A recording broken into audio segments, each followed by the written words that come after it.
Hulk is basically a monster. We try to give the player the feeling that they really are the Hulk. He's like the strongest one there is. Bull in a China shop, except the China shop is New York City. The strongest superhero ever. The ultimate power of the Hulk. He's the single most powerful character there is out there. He gets to experience being the Hulk. The player gets to indulge in all these crazy things he can't do in regular life. You felt like you could just run around wild and start destroying stuff. That's what the Hulk does. The action is over the top. You definitely won't like him when he's angry.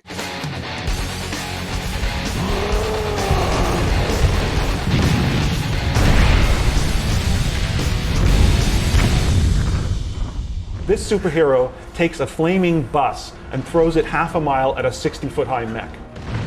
This superhero catches a cruise missile that's being shot at him and takes down a skyscraper into the bargain. That is the power we're trying to deliver.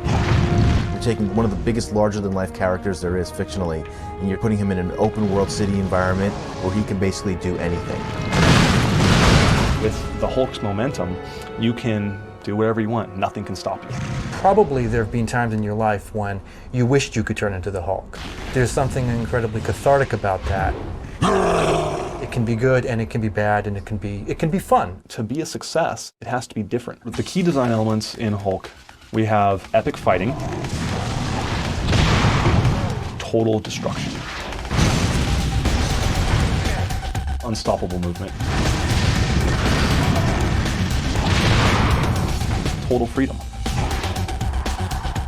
One of my favorites is the total destruction, just being able to rip a car apart, use them as steel boxing gloves, or grabbing chunks of destroyed buildings and using those as bowling balls. The free roaming element of the game is about giving the player choice. He can start off anywhere in the environment, he can go anywhere in the environment. If he wants to go and start a mission and continue the story and interact with other characters, that's available to him at any time. If he wants to kick cop cars into the harbour, he can do that. If he wants to run around just creating a public nuisance, it's available to him. And the first time I've ever seen a video game, you have the sightline of the entire city, the entire environment from any vantage point, which is an incredible achievement. It's not just a free-roaming city, it's much more interactive than we've ever seen before.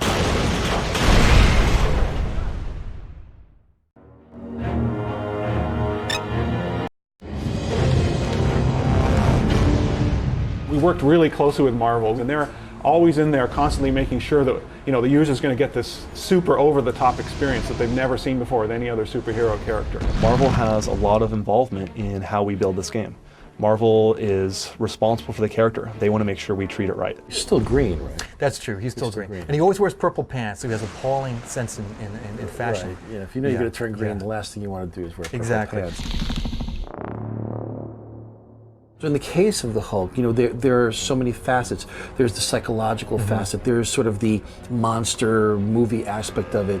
There's the superheroic aspect of it, which is, the colorful big, character that appears in a Marvel comic. The storylines, the concepts that come across in all Hulk stories tell the human story of Bruce Banner, who's dealing with rejection from the world. What's most successful is when the story's really good, when you feel like the moves make sense and that the action's driven by something other than just some carrot in the distance. Given that we're now based off of the comic book, we have just full license to run rampant in the world, whereas when you're dealing with a movie license, you have to stick pretty close to that story. We were fortunate enough to get a very talented writer in Paul Jenkins, who's an award-winning, high-profile comic book writer. Paul Jenkins was our writer, and he wrote the Hulk comic for a couple of years and really brought in some dark elements, especially around the inner torment of Banner. He's just a wonderful writer. And the fact that both he and Brian are British, I won't hold against them. As a very little kid, I used to sit on the floor and draw comic books.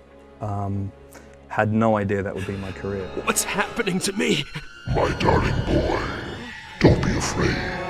Writing a video game is very much a collaborative experience. The difference is that you're writing a little bit of a jigsaw puzzle. You have to adapt every other 5 minutes. We have a new technical problem, the technology's changing, there's a new game engine, and every time that happens, you as a writer have to be able to adapt to the change. He's an amazing character, he's very enduring, obviously people have loved him for a very long time, but there's an aspect to him that we don't understand. It's not very often that we get that much rage. So working with the Hulk itself is actually a way of exploring your own anger or inner rage.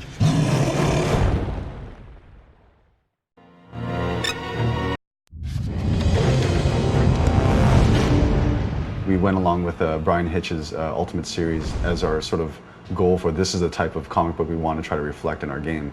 It was a lot more darker, a lot more epic. So I'm really happy with that, so that's going to be great. The fans of the Hulk are going to be very pleased, I think. Great. Actually, we have some art here that we just got today. These are some of the early concepts from Brian Hitch. So I just want to run these by everybody to kind of see if everyone's happy with early direction. Here he's kind of coming right at you in the image. Here he's just kind of got the classic Hulk pose where he's looking really strong, really aggressive. You got more of the shaven head, more of a mohawk type of a hairdo.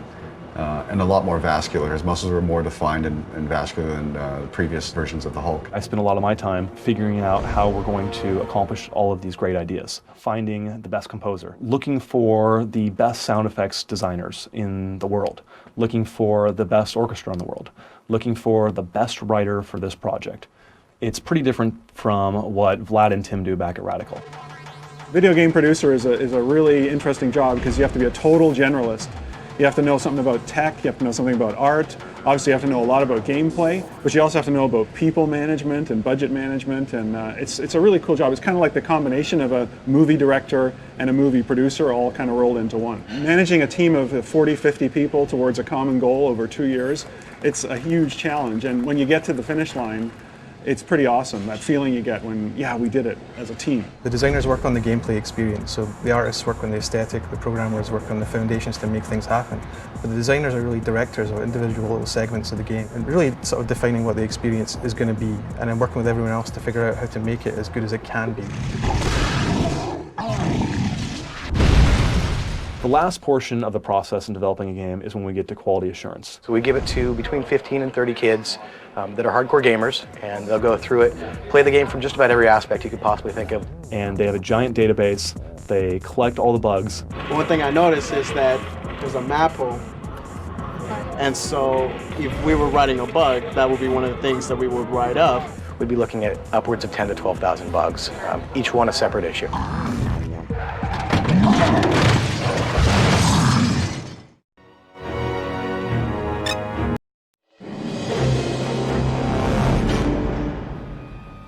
We started adding music, so I've taken the blocked FMV from the FMV guys, passed that on to Bill Brown, our composer, and he's done a track for that. So right now we're at a point where we have some dialogue and some music.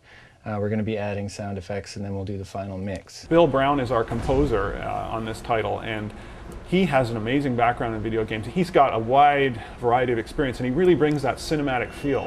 Wow, it's a little much. It gets like, I can't really hear the note anymore. It just becomes a noise at that point. I think I'd like a little more of the note there.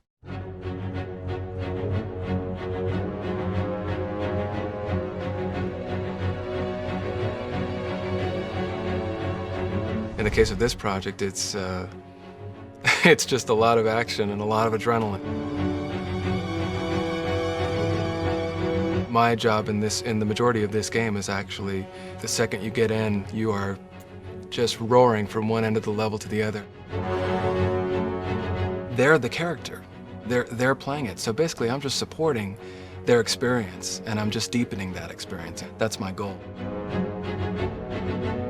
And these LA players just, man, they just nail it. There it is.